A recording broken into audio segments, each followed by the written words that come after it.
I just want to get you to catch up to where I am, where I've come from. So I'm actually a Senate candidate for Victoria.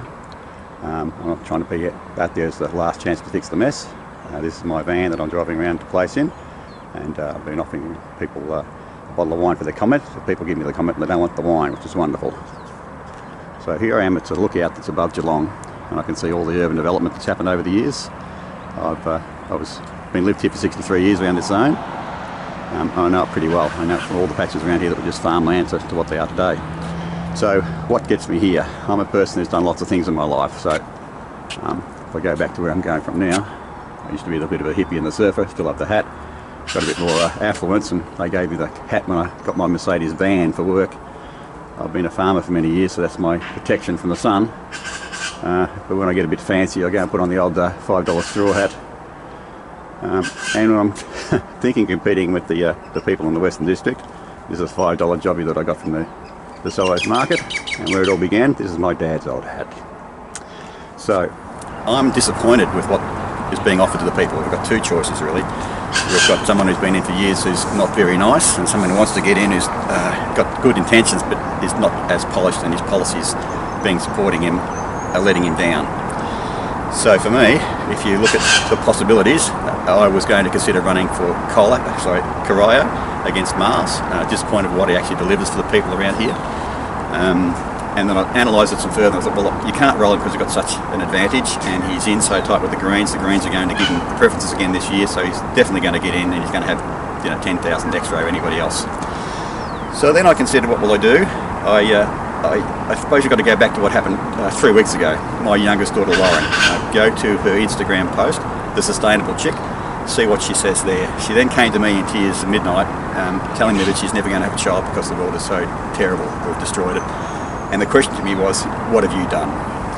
What have you done, Dad, to try and fix this? That's when I realised that all the letters that I've sent to politicians in the past, all those things that we've done haven't achieved anything. Letters to the editor get controlled and culled by the Murdoch press. They don't like it, or you get tagged as being too far one way or too far the other. You're just out of the equation.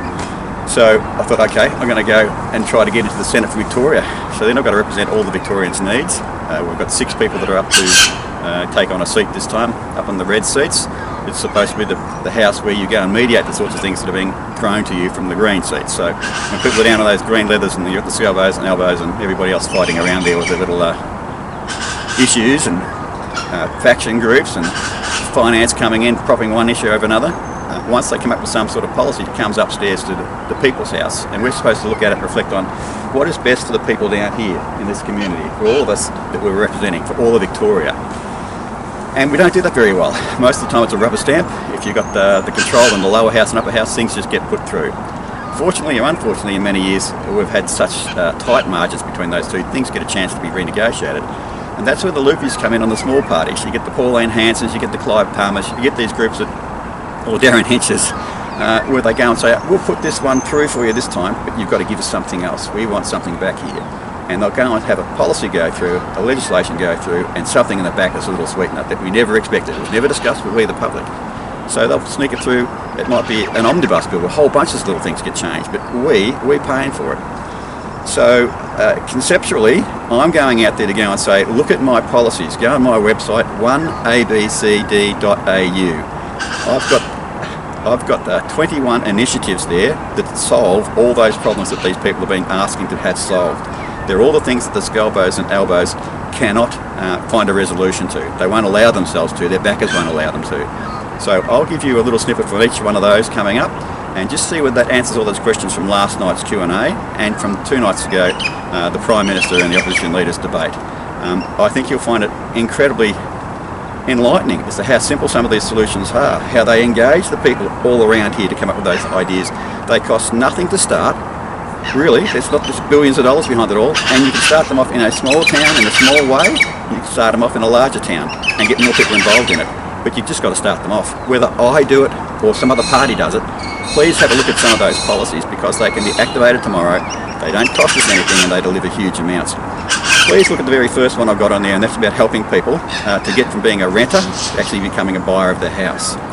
It's on the website, and it's got an Excel spreadsheet attached, and it shows you how those little increments can occur. So that people that have been, if you're able to go and rent a house now in Geelong, you've got to go and put up a $3,000 bond. You've got to take time off work to go and queue up to try and get into that place.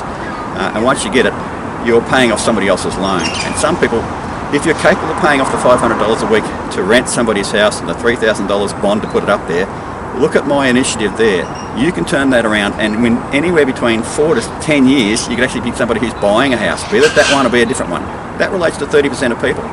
And yeah, interest rates are going up. But if interest rates go up on somebody who's got a loan, interest rates are going up from the landlord too. He's going to charge you more and more, because if he sees his property going up in value, he's going to get out his 3% off you. So please look at that one. I'll come back and do some more little snippets.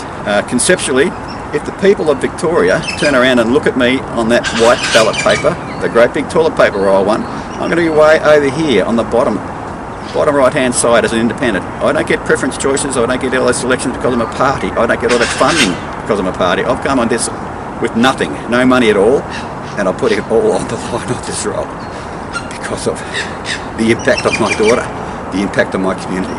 So I'm running on probably 2 hours sleep. I've been at this only for 3 weeks. I am a clean skin. I need to be polished the right way to shine into a bit of a gem. And I'm going to take it the next step. If people are so frustrated by what the people on the left are offering and the people on the right are offering, I've got that 99% mid-ground. I'm representing everybody's opinions on these things, I think. And if we can talk about it some more, if we can get into a debate where we've got the Prime Minister putting forward his initiatives on this topic, that's my number 1 topic or my number 21 topic, then you've got the opposition leader putting on his bit to it, and then ask me what my solution would be. What do I think the solution is? What has been generated from the people on the ground? What have they said to me over the years? I've been around 63 years, I've been a good listener. And fortunately, for some strange reason, a lot of these concepts have been distilled for me, and it's ridiculous, but every night I can function on 2 hours sleep and wake up with a policy, with an initiative, and have it documented. It might take 10 pages, but it takes me 10 hours. So now I'm going to revert to the latest technology, and I'm going to start putting on some of these little snips. That's just sorry, good old cats, just a little insight for people, and then you can drill down and get some more on it. And I'm going on. If you want to hear some more, please go to that. I'm just going to flick you around and have a look at my website details that are on my van. So, my action van, that's me. That's the mock-up of the ballot paper. I'm here to try and fix things. They're all the places I'm going to down there, visiting people all around Victoria, all around Geelong. That's my 21 initiatives, and they potentially solve all those issues that people have been coming up with. It's pretty incredible. And one little pan around here. So this is the Western District, this is the Surf Coast, and good on you, Libby down there, the current mayor, Libby Stapleton. She's done a great job to stop the developers ramping into town and gouging out profits for themselves under the guise of, oh, we're going to let people have places to rent. And just an upside there, Libby is married to one of my cousins. It was one of, and all this area around here, full of orphanages. When we came to Geelong, when I was a 4-year-old from Colac, all my mother ever asked for was a house that had a toilet attached to it, because we finished up with 5 kids and a boarder in the house, as lots of the good old Catholics did in the early 60s to pay the ends, and everything was paddocks and orphanages, and now it's been totally built over. And I know every house has ever been built on a dam site, credit, quarry, watercourse, and all the trouble we've got now with the Geelong and Lara areas were places that we knew were watercourses and they're built on, and now the good old council turned around and said, we're going to underwrite that, and the ratepayers at Geelong, all 76,000, when the floods come, and they're coming, and those houses start popping up because they've got waffle slabs built on foam, we are going to have to pay for that, because the council's got no money to go and cover massive claims on rising water on those clay soils. So, little pan around here, an old hill site. Used to ride my push bike everywhere around here, because in those days people didn't have cars. And there we go, folks. Back to the beginning of the 360. And my last little props today, my kids are saying, how do you bloody well do this? What's up with you? And I said, well, Dad, you've been a bit of a robot, and this is the robot. And I have been unattached to them, I have been driven to get this done. But as you see, the robot only goes so long and then wears out, winding down. And my last little prop for today. Oh, you've been saved the embarrassment, folks. I didn't bring it with me, but I will bring it along if I get to be on the system for a panel, even if it's just me and your other 4 members for this week's one, or a panel with the Prime Minister and the Leader of the Opposition. Because, as my father told me all those years ago, it's not good just being able to do good. You can't just be a good person and not cause harm to others. You've got to actually get out there and do good for others. Make it better for all. Think of something and do your bit. Thank you.